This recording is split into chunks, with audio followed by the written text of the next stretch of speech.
Jésus alla dans son pays et il enseignait les gens dans leur synagogue, de telle manière qu'ils étaient frappés d'étonnement et disaient: d'où lui viennent cette sagesse et ces miracles? N'est-il pas le fils du charpentier? Sa mère ne s'appelle-t-elle pas Marie, et ses frères Jacques, Joseph, Simon et Jude? Et ses sœurs ne sont-elles pas toutes chez nous? Alors, d'où lui vient tout cela? Et ils étaient profondément choqués à cause de lui.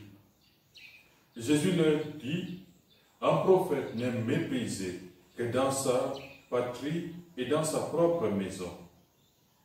Et il ne fit pas beaucoup de miracles à cet endroit à cause de leur manque de foi. Acclamons la parole de Dieu. Frères et sœurs, aujourd'hui Jésus retourne dans sa patrie.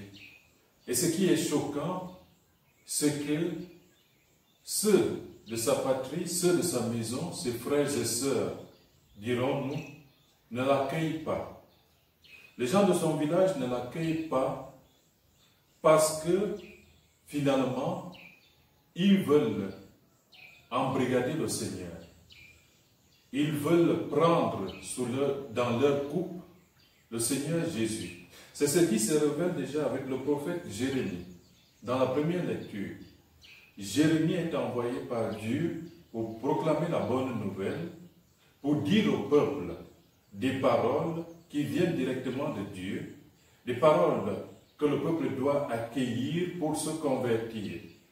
Et le peuple, du fait que Jérémie ait prophétisé des paroles qu'il ne voulait pas entendre, ce peuple-là déclare à Jérémie qu'il va mourir. Jérémie va donc mourir parce qu'il a osé prophétiser. Il a osé dire au peuple les paroles de Dieu et ces paroles que le peuple ne veut pas entendre, que le peuple ne veut pas écouter. Donc, au nom de nos convictions personnelles, au nom de ce que nous voulons bien entendre, au nom de ce qui nous met à l'aise, nous refusons d'écouter la parole de Dieu. Nous n'écoutons la parole de Dieu que parce que celle-ci se conforme à notre volonté, que parce que celle-ci vient remplir notre cœur de ce que nous voulons entendre, de ce que nous voulons écouter. Et donc, quand cette parole de Dieu ne vient pas se conformer à notre propre volonté, nous la rejetons. Nous la rejetons avec son prophète. Et les prêtres et les prophètes qui entourent Jérémie lui disent: tu vas mourir, parce que tu as osé prophétiser ce que nous ne voulons pas entendre. Et donc c'est Dieu qui est comme embrigadé. Nous prenons Dieu à la mesure de notre volonté propre. Nous faisons de Dieu un prisonnier. Nous taillons Dieu à notre taille. Et ça, ce n'est pas chrétien. Et c'est ce qui arrive à Jésus. Quand Jésus doit retourner dans sa patrie, son village, ses frères et sœurs refusent de l'accueillir. Et Jésus n'a pas fait beaucoup de miracles à cause de ce manque de foi, car finalement, c'est Dieu qui est rejeté, c'est la foi qui n'est pas dans le cœur de ces personnes.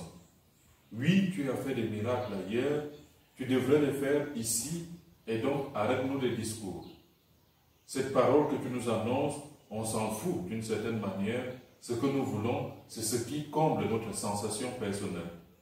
Nous refusons donc d'accueillir Dieu pour nos sensations personnelles. au prix de nos sensations, on refuse, on rejette Dieu. Et c'est ce qui arrive au prophète Jérémie aujourd'hui. C'est ce qui arrive aussi à Jésus. Jésus qui est rejeté dans sa propre patrie.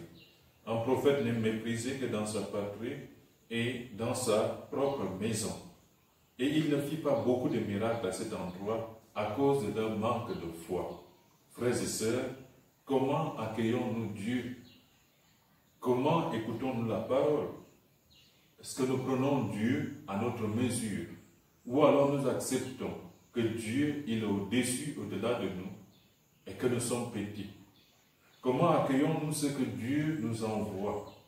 Comment regardons-nous ceux qui, dans nos familles, sont au service de Dieu et que Dieu prend là, dans leurs conditions familiales, pour être à son service? Est-ce que nous limitons nos frères et sœurs à leurs conditions familiales, alors que Dieu veut bien qu'ils soient au-delà de tout cela? Quels sont, ou quel est le regard que nous posons sur nos frères et sœurs? Est-ce un regard qui les limite, ou un regard qui est à la mesure de la grâce que Dieu leur donne? Et cette grâce est au-delà de nos conditions familiales, de tout ce que nous pouvons imaginer. Et Dieu nous surprend de cela. De ce qui est petit, il en fait ce qui est grand. Et cela frustre. N'est-il pas le fils du charpentier, en d'autres termes? Si le fils du charpentier, comment se fait-il qu'il ait cette sagesse? Il ne doit pas être sage, puisqu'il doit se limiter à son service de charpentier. On limite donc Jésus à son service de charpentier, à sa condition familiale finalement. Et ça, ce n'est pas de Dieu. Dieu, il est au-delà de cela. Nous devons donc apprendre, chers frères et sœurs, à regarder, à poser notre regard sur Jésus et à accueillir profondément sa parole qui nous transforme, sa parole qui est vivante et sa parole qui est au-delà de tout ce que nous pouvons imaginer. Ne limitons pas, ne faisons pas de Dieu un prisonnier. Il faut accepter que Dieu nous dépasse et que parfois sa parole peut nous frustrer et nous demande de faire bien davantage. Si nous ne voulons pas cela, on va écouter cette parole, mais finalement, on ne l'accueillera pas dans un cœur simple, dans un cœur d'enfant, dans un cœur de tout petit enfant. Nous resterons orgueilleux face à cette parole et nous la rejetterons toujours, quoi qu'on soit assis dans des églises, dans des chapelles, pour écouter sa parole. Mais en fait, elle ne pénètre pas au profond de notre cœur, parce que nous refusons d'écouter la parole de Dieu. Dieu qui des fois nous corrige, qui nous demande de changer nos mentalités, de changer notre façon de faire, mais hélas, nous refusons souvent, nous faisons semblant d'écouter, mais en réalité, nous n'écoutons pas, nous n'entendons pas. Apprenons donc à écouter la parole de Dieu aujourd'hui, à vivre de cette parole et à nous convertir lorsque cette parole vient nous corriger plus profondément.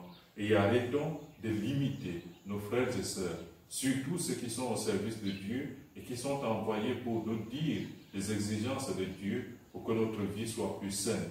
Accueillons-les et arrêtons de les limiter à leurs conditions familiales, car le Seigneur va choisir ce qui est pauvre pour en faire ses outils, ses serviteurs, ses servants. Amen.